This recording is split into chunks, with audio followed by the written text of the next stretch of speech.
ഷ്യാമേ, ഷ്യാമിനറിയാം സിദ്ദിഖ് എവിടെ ഉണ്ടെന്ന് പറ. എന്തൊക്കെയാണ് ചോദിക്കുന്നത്? എന്നെ ഒന്ന് വിളിച്ചോണ്ട് വരും. അല്ല, ഷ്യാം സിദ്ദിഖിനെ കുറിച്ച് എല്ലാ കാര്യങ്ങളും കൃത്യമായിട്ട് പറയുന്നുണ്ട്. സിദ്ദിഖ് എവിടെ ഉണ്ടെന്ന് ഷ്യാമിന് അറിയാം, പറ.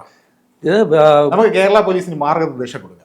കാരണം പിടിച്ചിട്ടില്ല ഇതുവരെ. 5 ദിവസമായി. എന്തുവാണ് ഇപ്പൊ ഞാനോ ഷ്യാമോ ആണ് പീഡനം നടത്തിയില്ലെങ്കിൽ പൂച്ചക്കുട്ടിയെ പോലെ എടുത്തോണ്ട് പോയല്ലോ. പിന്നെ ഇപ്പം നാടായ നാടെല്ലാം കൊണ്ട് തെളിവെടുപ്പെന്ന് പറഞ്ഞ് നമ്മളെ കൊണ്ടുവരുന്നേ. അതെ, കൊണ്ടുവരുന്നേനെ. പിന്നെ ദിലീപിന്റെ കാര്യത്തിൽ കാണിച്ച ശുഷ്കാന്തി എന്തുകൊണ്ടാണ് സിദ്ദിഖിന്റെ കാര്യത്തിൽ കാണിക്കാത്ത? ദിലീപ് ആണെങ്കിലും മാനം മര്യാദയ്ക്ക് കേരള പോലീസ് ഈ കേസ് വന്നപ്പോ അങ്ങോട്ടേക്ക് പോയി സഹകരിച്ച ആളാണ്. വിളിച്ചപ്പോ അങ്ങോട്ടേക്ക് പോയി. സിദ്ദിഖ് ആണെങ്കിൽ അങ്ങോട്ടേക്ക് പോയില്ല, ഒളിവിലും പോയി. എന്തൊരു വിരോധാഭാസം. അതെ, സുപ്രീം കോടതിയുടെ ഒരു വിധി, നേരത്തെ ഒരു വിധിയിൽ സുപ്രീം കോടതി വളരെ കൃത്യമായി പറഞ്ഞിട്ടുണ്ട്, മുൻകൂർ ജാമ്യാപേക്ഷ പരിഗണിക്കാൻ ഇരിക്കവേ അറസ്റ്റ് ചെയ്യേണ്ട എന്ന പ്രശ്നമില്ല. മുൻകൂർ ജാമ്യാപേക്ഷ പരിഗണിച്ച് അറസ്റ്റ് തടഞ്ഞാൽ മാത്രമേ പോലീസ് അറസ്റ്റ് ചെയ്യാതെ. പക്ഷെ കേരള പോലീസിന് അറിയാമായിരുന്നല്ലോ ഈ മുൻകൂർ ജാമ്യാപേക്ഷ തള്ളുവെന്ന്.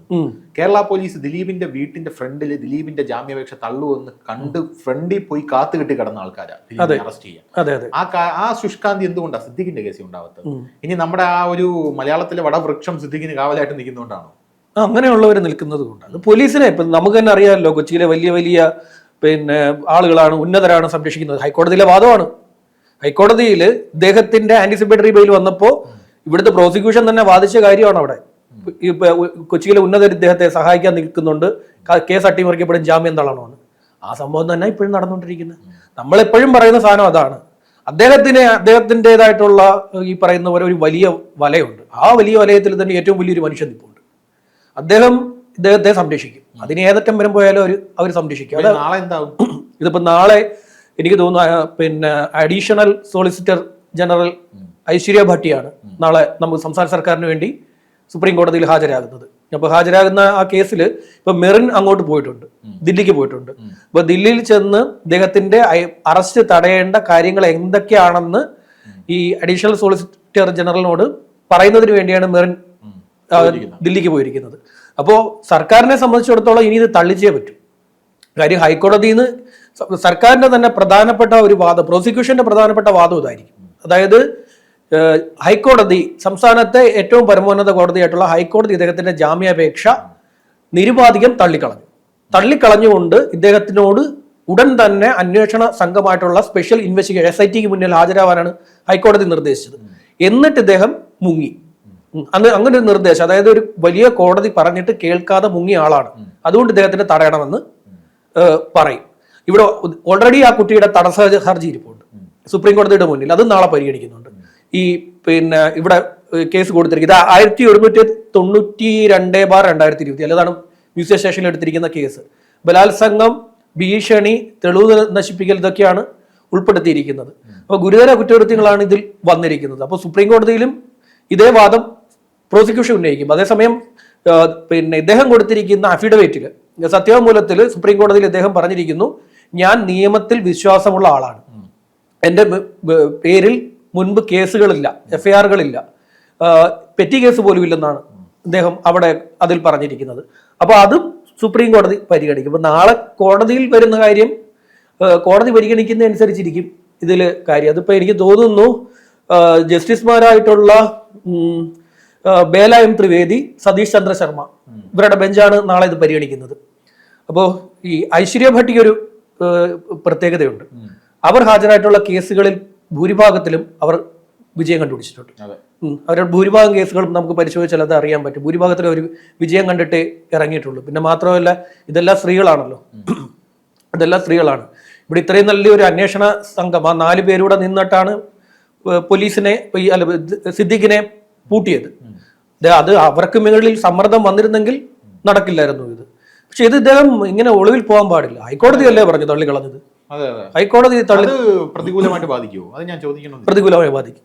ഹൈക്കോടതി തള്ളിക്കളഞ്ഞിട്ട് മുങ്ങിയത്. ഇപ്പൊ ഹൈക്കോടതി തള്ളിക്കളഞ്ഞപ്പോ ഈ പുള്ളിക്കാരൻ പോലീസിൽ കീഴടങ്ങിയിട്ട് ജാമ്യത്തിന് പോയില്ലെങ്കിൽ, സുപ്രീം കോടതിയിലേക്ക് മൂവ് ചെയ്തില്ലെങ്കിൽ പിന്നെ ഒരു അന്തസ്സുണ്ടായിരുന്നു. അതെ, അത് നിയമത്തെ വിശ്വാസം ഉണ്ടെന്നുള്ള അദ്ദേഹത്തിന്റെ വാദത്തിനൊരു അന്തസ്സുണ്ട്. മാത്രമല്ല കിട്ടിയ അത് ചെയ്യാതെ ഇയാൾ അവിടെ പോയിട്ട് ഞാൻ നിയമത്തിൽ വിശ്വസിക്കുന്നു എന്ന് പറഞ്ഞാൽ കോടതി എന്താ ചെയ്യാൻ? അതെ, ഇദ്ദേഹത്തിന്റെ ഈ പറയുന്ന സിനിമകളിലൊക്കെ എത്രയോ നല്ല ക്യാരക്ടറുകൾ ചെയ്തിട്ടുള്ള ഒരു മനുഷ്യനാണ്. അതായത് അദ്ദേഹത്തിനോട് വലിയ ഈ കേസ് വരുന്നവരെയും മലയാളത്തിലെ ഈ മലയാളികൾക്ക് അദ്ദേഹത്തോട് വലിയ സ്നേഹമായിരുന്നു ഈ കേസ് വരുന്നത് വരെ. ഈ കേസ് വന്നിട്ടും ഒരു 50% മലയാളികളെങ്കിലും അദ്ദേഹത്തെ പിന്തുണച്ചിട്ടുണ്ട്. ഇതിൽ ഇത്രയും നാളായി ഈ സംഭവം ഇത്രയും നാളായി ഇപ്പോഴാണ് പറയുന്നതെന്നൊക്കെ ചോദിച്ച ഒരുപാട് പേര്. അത് നമ്മുടെ ഈ മലയാളികളുടെ ഒരു നിഷ്കളങ്ക മനസ്സ്, അദ്ദേഹത്തിന്റെ സിനിമകളിലെ കഥാപാത്രത്തോടുള്ള ഒരു ആരാധനയും കൊണ്ടാണ് ഭൂരിഭാഗം മലയാളികളും അങ്ങനെ ചിന്തിച്ചത്. പക്ഷെ ഹൈക്കോടതി ജാമ്യം തള്ളിയിട്ട് മുങ്ങുന്നത് ശരിയല്ല. അത് അദ്ദേഹത്തിന് പോലെ ഒരാൾക്ക് ഒരു ഡാമേജ് ആണ്. ആ ഒരു മലയാളികളുടെ സ്നേഹത്തിന് പോലും ഒരു കുറവ് വരാനുള്ള സാധ്യത. അതെ അതെ, ഒരു സംശയം നേടില്ലാവും. മുൻകൂർ ജാമ്യം തള്ളിയെങ്കിലും സിദ്ദിഖിനോടുള്ള ഒരു സ്നേഹം മലയാളികൾക്ക് ഇപ്പോഴും കുറഞ്ഞിട്ടില്ല. പക്ഷെ അപ്പോ ഒളിവിൽ പോകുക എന്നൊക്കെ പറയുമ്പോൾ ഒരു എന്താ പറയുക, ഒരു ക്രിമിനൽ മൈൻഡുള്ള ഒരു പ്രതി ചിന്തിക്കും പോലെയാണ്. അതെ, അത് ഒരു ക്രിമിനൽ ചെയ്തിരുന്നെങ്കിൽ ഇപ്പോ പിന്നെ ഗോവിന്ദചാമിയോ അങ്ങനെ ആരെങ്കിലും ഒരാള് ഈ പറയുന്ന പോലെ മുങ്ങിയെങ്കിൽ അവൻ അത് ചെയ്യുമെന്ന് നമുക്കറിയാം. അവൻ മുങ്ങിയ അവൻ എന്തായാലും അവൻ ഇതുപോലെ മുങ്ങിക്കളയും എന്ന് നമുക്കറിയാം. നമുക്ക് അതിൽ പ്രത്യേകിച്ച് അത്ഭുതമൊന്നും തോന്നുന്നില്ല. പക്ഷേ സിദ്ദിഖിനെ പോലെ ഒരു നടൻ മുൻകൂർ ജാമ്യം ആന്റിസിപ്പേറ്ററി ബെയിൽ ഹൈക്കോടതി തള്ളിക്കളഞ്ഞിട്ട് ഹൈക്കോടതിയിൽ നിന്ന് പോലും ഈ പറയുന്ന അദ്ദേഹത്തിന്റെ വാദത്തെ അംഗീകരിക്കാതിരിക്കുമ്പോൾ മുങ്ങിയത് ശരിയായില്ല. ഞാനൊരു കാര്യം ചോദിക്കട്ടെ, കേരള പോലീസിന് അറിയാത്തതാണോ സിദ്ദിഖ് എവിടെ ഉണ്ടെന്ന്? അറിയാം, അവർക്കറിയാം. അവർക്ക് അറിയാതിരിക്കത്തൊന്നുമില്ല. അവർക്ക് ഈ പറയുന്ന ഇദ്ദേഹം ഈ വലിയൊരു സംരക്ഷണത്തിൽ, അതായത് ഹൈക്കോടതി തള്ളിയിട്ടും ഈ പോലീസിന് അറിയാമായിരുന്നു അദ്ദേഹം അവിടെ ഉണ്ടെന്ന്. എന്നിട്ട് അതായത് അദ്ദേഹത്തിന്റെ വീട്ടിൽ തന്നെ ഉണ്ടായിരുന്നു. അദ്ദേഹത്തിന്റെ വീട് എവിടെ അറിയുമോ? പടമുകളിലാണ്, എറണാകുളം പടമുകളിലാണ് അദ്ദേഹത്തിന്റെ വീട്, വസതി ഉള്ളത്. ആ വീട്ടിലുണ്ടായിരുന്നു. ആ വീട്ടിൽ ഉണ്ടായിരുന്നിരിക്കെ പോലീസിന് എന്താ എടുക്കാന്? അടുത്ത നിമിഷം എന്താ തള്ളുവെന്ന് അറിയാമെന്നെങ്കിൽ എന്താ ചെയ്യണ്ടേ? ഗേറ്റിന്റെ ഫ്രണ്ടിൽ പോലീസ് പോയി കിടക്കും.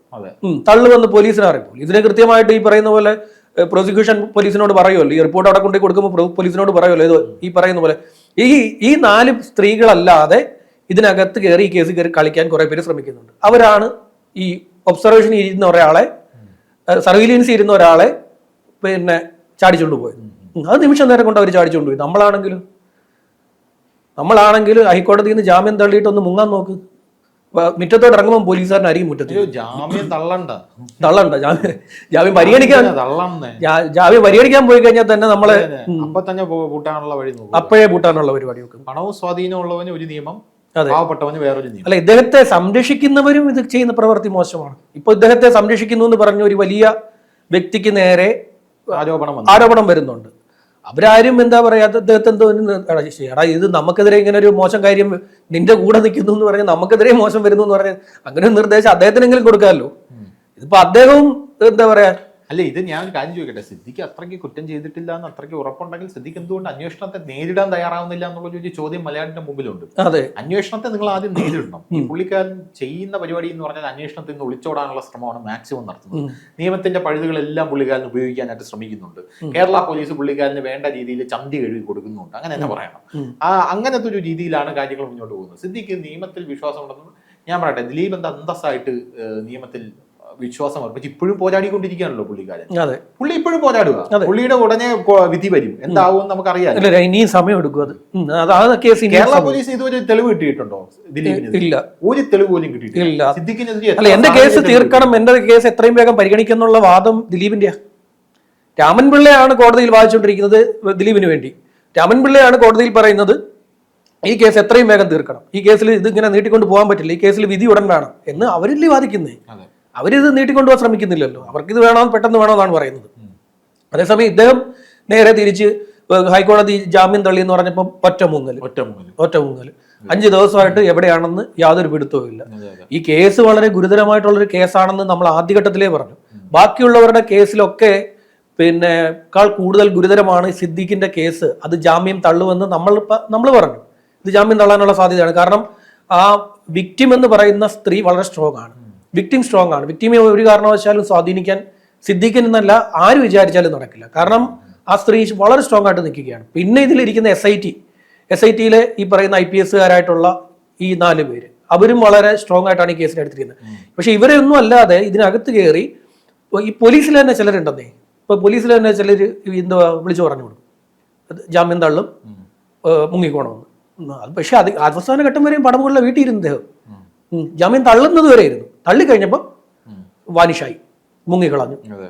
എത്രയും വേഗം ഇദ്ദേഹം ഇതിൽ അന്വേഷണം ഇപ്പൊ നാളെ എനിക്ക് തോന്നുന്നു ഒരു 50% കൂടുതൽ ഇദ്ദേഹത്തിന്റെ കിട്ടാനുള്ള സാധ്യതയുണ്ടെന്നോ? അല്ല, 50% കൂടുതലേ ഉള്ളൂ. 50% കൂടുതൽ 50-50 ചാൻസ് ആണ്. അതെ, ഒന്നും പറയാൻ പറ്റത്തില്ല. ഇപ്പൊ നമ്മളത് പറഞ്ഞു ജാമ്യം തള്ളില്ല എന്ന് പറഞ്ഞ് നാളെ 50-50 ചാൻസ് ആണ്. നാളെ സുപ്രീം കോടതി ജാമ്യം കൊടുത്തു കഴിഞ്ഞാൽ ഇത് ജാമ്യം കൊടുത്താലും വളരെ കടുത്ത കണ്ടീഷൻ വെച്ചിട്ട് ജാമ്യം കൊടുക്കും. ഇത്ര മണിക്കൂറിനുള്ളിൽ അന്വേഷണ സംഘത്തിന് മുന്നിൽ ഹാജരാവാൻ പറയും. അന്വേഷണ സംഘത്തിന് മുന്നിൽ ഹാജരാവാനും ചോദ്യം ചെയ്യലിന് വരാനും ഹാജരാവാനും പറയും. ഇത് ഒന്നുമില്ല. ഒരു ബാലേന്ദ്രകുമാർ എന്ന് പറയുന്ന ഒരാൾ ഇവിടെ ഇരുന്നിട്ട് പിന്നെ ദിലീപിന്റെ വീട്ടിൽ പോയി അവിടെ ചെന്ന് അദ്ദേഹത്തിന്റെ കൂടെ ഇരുന്ന് മദ്യപിച്ച ശേഷം ഒരു കോൾ റെക്കോർഡ് ചെയ്ത് മദ്യപിച്ച ഇരിക്കുന്ന ഒരാൾ സംസാരിക്കുന്ന ഒരു കോൾ റെക്കോർഡ് ചെയ്യുന്നത് ഇവിടെ കൊണ്ടുവന്ന് കൊടുത്ത ഉടനെ ഇവിടെ ക്രൈംബ്രാഞ്ചിന്റെ അന്വേഷണം കിട്ടുന്നത് ക്രൈംബ്രാഞ്ച് SP ഇല്ലേ കേസ് അന്വേഷിച്ചേ? എന്താ വകുപ്പ് എന്താ? പോലീസിനെ കൊലപ്പെടുത്താൻ ശ്രമിച്ചു. അന്വേഷണ ഉദ്യോഗസ്ഥരെ പുള്ളി അവിടെ പിന്നെ മദ്യപിച്ചിട്ട് എന്തോ വിളിച്ചു പറഞ്ഞു. അത് ഇവിടെ കൊണ്ടുവന്ന് ഒരാൾ കൊണ്ടുവന്ന് പുറത്തിട്ട് കൊടുത്ത്, അതും അയാളുടെ പേഴ്സണൽ താല്പര്യത്തിന്. ദിലീപ് അയാളുടെ സിനിമ ചെയ്യില്ല എന്ന് പറഞ്ഞതിന്റെ പേഴ്സണൽ റിവെഞ്ചിന്റെ പേരിൽ കേസ് ഇപ്പൊ ഒരു പരാതി കൊടുത്തപ്പോൾ, ഒരു വെളിപ്പെടുത്തൽ, പരാതിയല്ല, ഇവിടുത്തെ ഒരു ചാനലിൽ ഇരുന്ന് ഒരു വെളിപ്പെടുത്തൽ നടത്തിയപ്പോൾ ഇവിടുത്തെ ക്രൈംബ്രാഞ്ചിനെ, പോലീസിനെ അല്ല ഇട്ടത്, ക്രൈംബ്രാഞ്ചിനെ അന്വേഷണം കിട്ടും. ക്രൈംബ്രാഞ്ചിന്റെ കളമശ്ശേരി ഓഫീസിൽ 4-5 ദിവസം രാവിലെ 8 മണി മുതൽ രാത്രി 7 മണി വരെ ഈ ഇദ്ദേഹത്തിനോട് വന്നിരിക്കേണ്ടി വന്നു. നമ്മൾ അദ്ദേഹത്തെ അനുകൂലിക്കുന്നതല്ല, ഇവിടേക്ക് 2 നീതി പാടില്ല. 2 നീതി പാടില്ല. ഒരാളോടൊരു നീതി, ദിലീപിനോടൊരു നീതി, സിദ്ദിഖിനോട് വേറൊരു നീതി, അത് ശരിയല്ല. ആ പരിപാടി നമ്മൾ അത് കാണിക്കുന്നത് നമ്മൾ അംഗീകരിക്കത്തില്ലെന്ന് മാത്രം അത് നമ്മൾ നിരന്തരം പറഞ്ഞുകൊണ്ടേയിരിക്കും.